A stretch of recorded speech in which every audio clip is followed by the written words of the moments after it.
A wonderful Tuesday. So today for Plant Feature Tuesday, I'm going to go ahead and showcase the neon pothos. I have a little tiny one.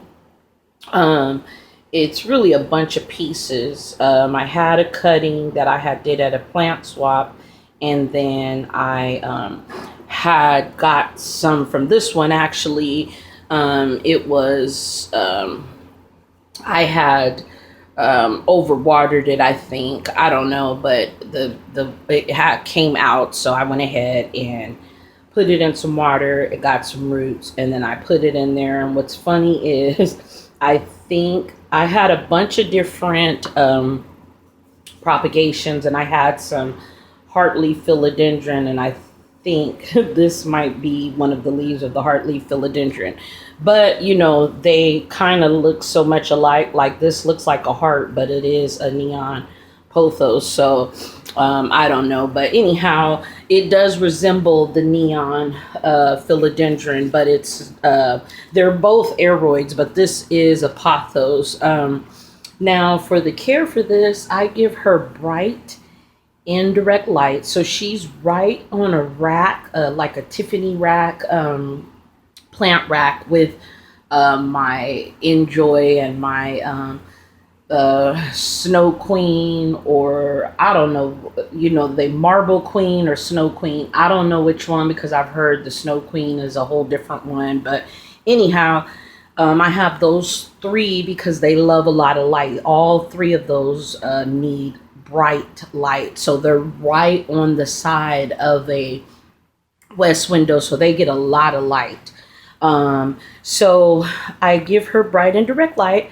I let her tell me when she wants to be watered, because this plant is so quick to be, you can quickly overwater her like so fast. And if you look up the care, it says keep the soil moist, all that stuff. I've learned with this pothos, a few of the pothos that I've had, that they will root rot so quick. My first, in fact, Snow Queen, Marble Queen, I had to put her in water propagation because I had overwatered her and I thought she was completely dry, and I was following the instructions saying keep the soil moist, and they all that stuff. No, let them. They will communicate and tell you when they want to be watered. So the neon pothos, really all pothos will start. Their leaves, if you touch their leaves and they're not really firm, they'll start kind of wilting on you. That's when you give it a good drink. Now she's in a glazed pot, which I repotted her a while back. She was a little tiny baby when I got her, but she's in a glazed pot, which I'm gonna probably end up repotting her before winter. There's a few plants that I'm gonna end up putting in terracotta, and she'll probably be one, because especially in the winter, I really don't want a chance overwatering her. Plus she's probably outgrown this pot, but since she's in a glazed pot, I really don't water her. I let her tell me, like literally she'll droop when she's ready to be watered, and that's what's worked for her. They say they like humidity. I don't know. All my plants stay around each other, so if she could like humidity, I don't know. I've never not had her around. I keep bowls of water everywhere, and all the plants together, so you never know. But I missed her leaves, like to clean them off because they do get dusty.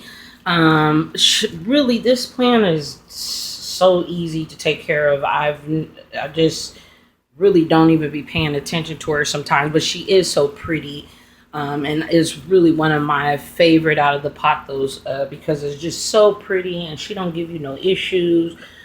She's easy to propagate. She grows, mild. She might,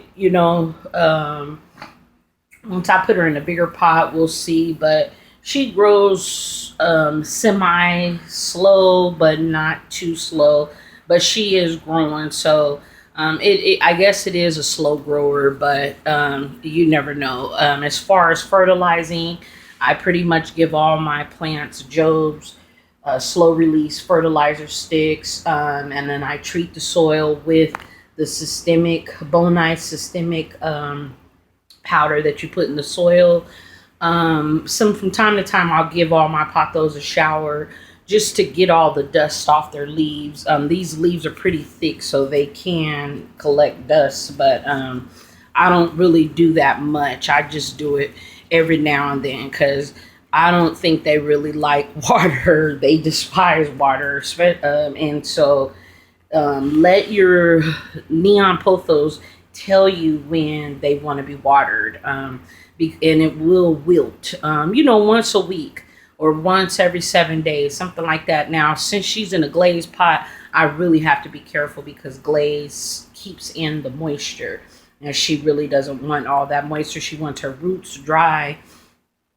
So yeah, bright indirect light. If you want her to, keep this pretty color, eventually it does end up going to like a lime green, the older leaves.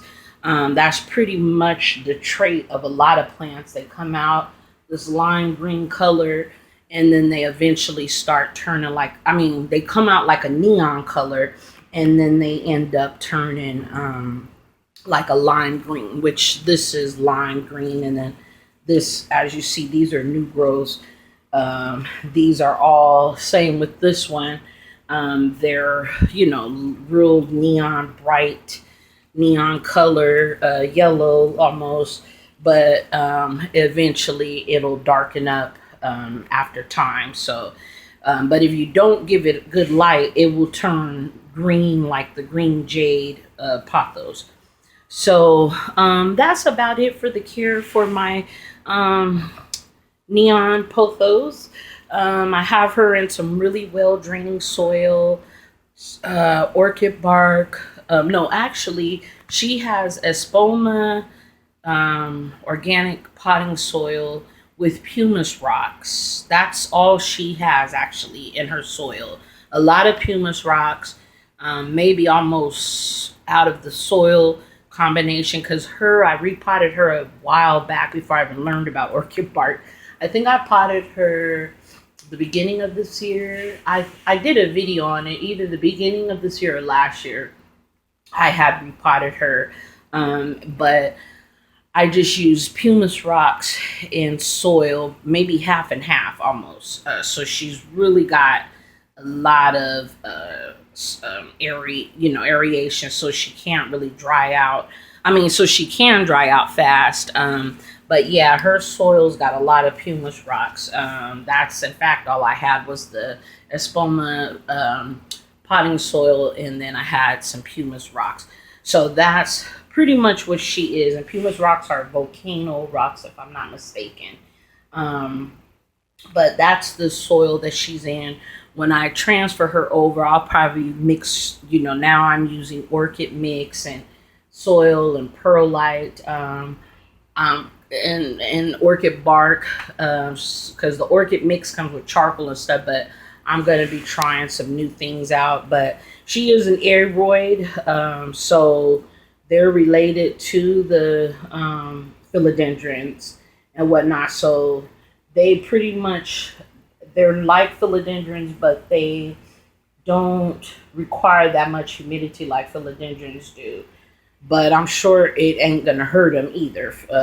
All plants probably can take some humidity, except for sansevierias and succulents or whatever. But I'm talking about all house plants. I think they all can take some humidity. It's not gonna hurt them, at least. But yeah, if you get a chance, get this beauty. You can get her, I've seen her at Lowe's. I've seen her Home Depot. They go fast, so because these are kind of popular. I got her at a nursery, and she was just a little wee baby in a little 4-inch pot. This pot is probably like a 5-inch pot, I'm thinking. So yeah, but she has grown quite a bit.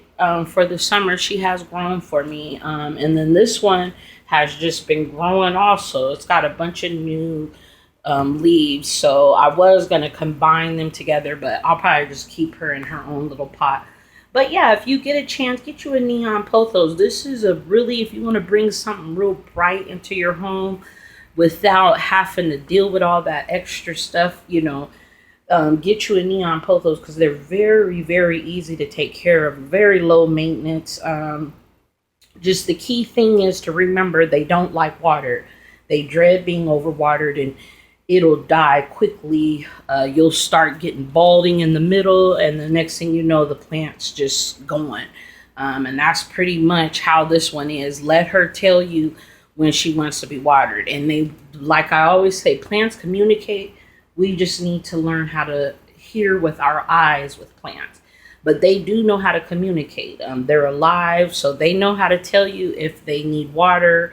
So let her pretty much, I do that with all my pothos. I let them tell me, let them droop to the point where they want to be told, they want to be watered, because otherwise you'll overwater it and you'll lose your plant quickly. So I hope that helps someone, helps someone who has a neon pothos, or you're thinking about getting one. Like I said, bright and direct light, well draining soil, water when soil's completely dry. You pretty much let them tell you when they want to get watered. They will wilt, like I said. As far as fertilizer, I just use slow release Job's fertilizer sticks. They're just some sticks you put in it, and all my plants pretty much like them. But you can use whatever type of fertilizer you want to use. That's on you. And I'm in Sacramento, California, so all the care that I give my plants are coming from Sacramento, California. My environment could be way different than yours, so these are just the care that I take, how I take care of my plants when I'm doing care videos. So I hope everyone enjoyed this video. Thank you so much for watching, and once again, get you a neon pothos. If you don't have one already and you're collecting plants, you need to get this one. It's a beauty. She, just amazed. Well, is a very pretty to look at also. And so yeah, thank you so much for watching. Hope everyone enjoyed this video and has a blessed day. Bye.